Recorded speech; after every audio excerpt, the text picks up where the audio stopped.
Democracy in India is happening right now.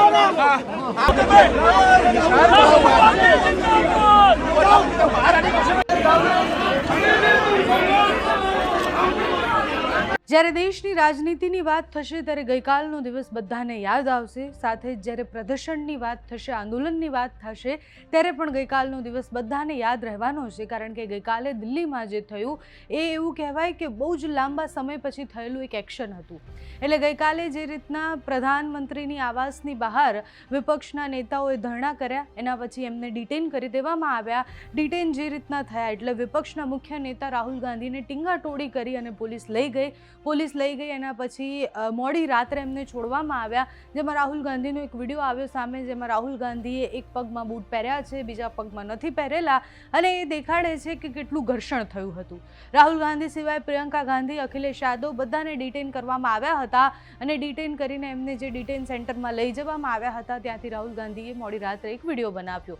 Video બનાવીને કહ્યું કે જે પણ થઈ રહ્યું છે એ ખોટું છે. વિપક્ષને તમે સંસદની અંદર બોલવા નથી દેતા, એટલે અમે સીધા જ પ્રધાનમંત્રીની ઘરની બહાર પહોંચ્યા હતા વિરોધ કરવા માટે, સવાલ કરવા માટે.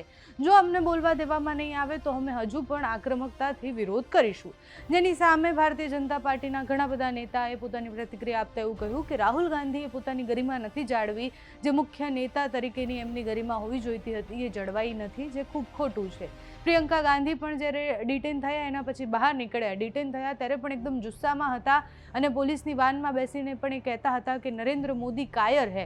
એટલે એ આ બધું જ થયું. એના પછી રાત્રે જ્યારે છૂટ્યા ત્યારે પણ એમણે એવું કહ્યું કે સંસદની અંદર વિપક્ષના મુખ્ય નેતાને કેમ નથી બોલવા દેતા. જ્યાં સુધી સંસદની અંદર નીટ પેપર લીકના મુદ્દાથી લઈને બધા જ વિષયો ઉપર વાતચીત નહીં થાય ત્યાં સુધી અમે અમારો વિરોધ ચાલુ રાખીશું. વિપક્ષના નેતા આટલા આક્રમક થઈ અને જ્યારે પ્રધાનમંત્રીના ઘર અને આવાસ સુધી પહોંચી જાય અને નીટ પેપર લીકનો મુદ્દો એ પ્રધાનમંત્રીના ઘરના દરવાજા બહાર સવાલ થતો હોય ત્યારે આપણે સમજવાનું કે એની જવાબદેહી હવે કોકે તો આપવી પડશે. ગઈકાલે જ્યારે એનડીએની બેઠક થઈ એના પછી પ્રધાનમંત્રીએ અને એ બેઠકમાં જેટલા પણ નેતાઓ હતા બધાએ એવું કહ્યું કે પ્રધાનમંત્રીએ ટકોર કરી છે કે નીટ પેપર લીકમાં કડકમાં કડક કાર્યવાહી થવી જોઈએ. પણ ત્યાં હજી પણ જંતર મંતર પર આજે વહેલી સવારે પણ હજારો વિદ્યાર્થીઓ બેઠા છે અને એમની એક જ માંગ છે કે ધર્મેન્દ્ર પ્રધાન રાજીનામું આપે.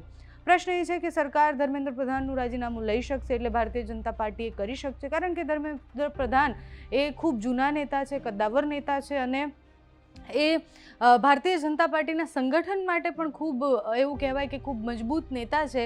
એમનું રાજીનામું દેવું કે લેવું અને પછી આવે પ્રેશર પોલિટિક્સ કે ભારતીય જનતા પાર્ટીને ક્યારે પણ ન પોસાય કે કોઈ પ્રેશર કરે અને પછી કોઈકનું રાજીનામું લઈ લે. એ પ્રેશર પોલિટિક્સ આજ સુધી ભારતીય જનતા પાર્ટી માટે કામમાં આવી નથી. આ વખતે આંદોલન જે છે એ નાક સુધી પહોંચી ગયું છે. એટલે જંતર મંતરના સંસદનો રસ્તો આખો જે છે જંતર મંતરથી સંસદ સુધીનો, ત્યાં બધી જ જગ્યાએ હજારોની સંખ્યામાં વિદ્યાર્થીઓ છે.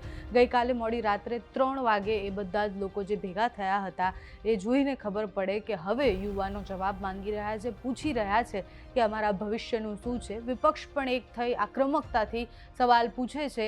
ગઈકાલે જે થયું એના પછી રાહુલ ગાંધી જ્યારે છૂટ્યા ત્યારે એમણે ત્યાંથી જ એક વિડીયો બનાવ્યો છે. એમાં એ કહી રહ્યા છે કે પ્રધાનમંત્રીએ માફી માંગવી જોઈએ.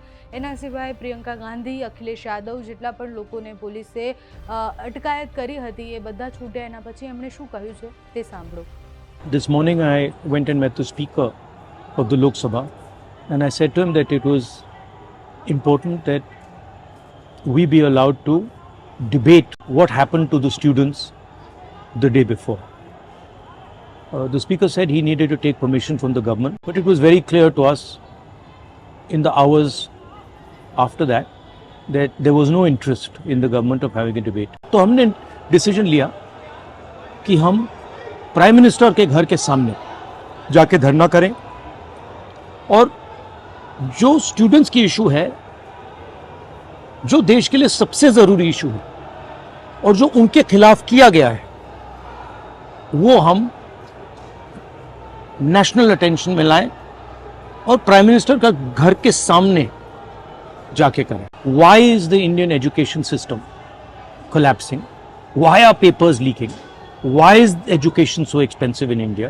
Why do families have to destroy themselves financially to educate their children? These are legitimate questions.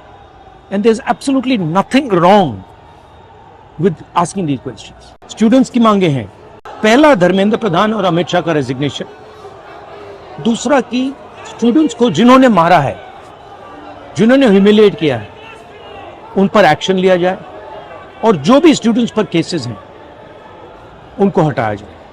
Finally पूरी ऑपोजिशन चाहती है कि ये जो इशू है, देश का सबसे बड़ा इशू है, इस पे कल लोकसभा में, राज्यसभा में डिबेट हो और हम अपनी बात रख सकें। मेरा मोदी जी से एक सजेशन है, एज एलओपी, कल जो हुआ, जो आपकी सरकार ने, आपके होम मिनिस्टर ने किया, उसके लिए आप देश के स्टूडेंट से माफी मांगिए और जल्दी से जल्दी एग्जामिनेशन सिस्टम और एजुकेशन सिस्टम्स पर रिफॉर्म शुरू कीजिए। आप सब ने हमारा समर्थन किया। सुन लीजिए, क्योंकि अगर हम डिस्कशन चाहते हैं, डिस्कशन नहीं होता है। अगर एलओपी पार्लियामेंट में कुछ कहना चाहते हैं, वो नहीं होता है। अगर हम परमिशन मांगते हैं कि हम धरना प्रदर्शन करना चाहते हैं, वो परमिशन नहीं मिलता है। तो हम वहाँ पहुँच गए जहाँ इनको उम्मीद नहीं थी कि हम पहुँच जाएंगे। मैम, आम आदमी पार्टी कांग्रेस ने प्रोटेस्ट खराब कर दिया। आम आदमी पार्टी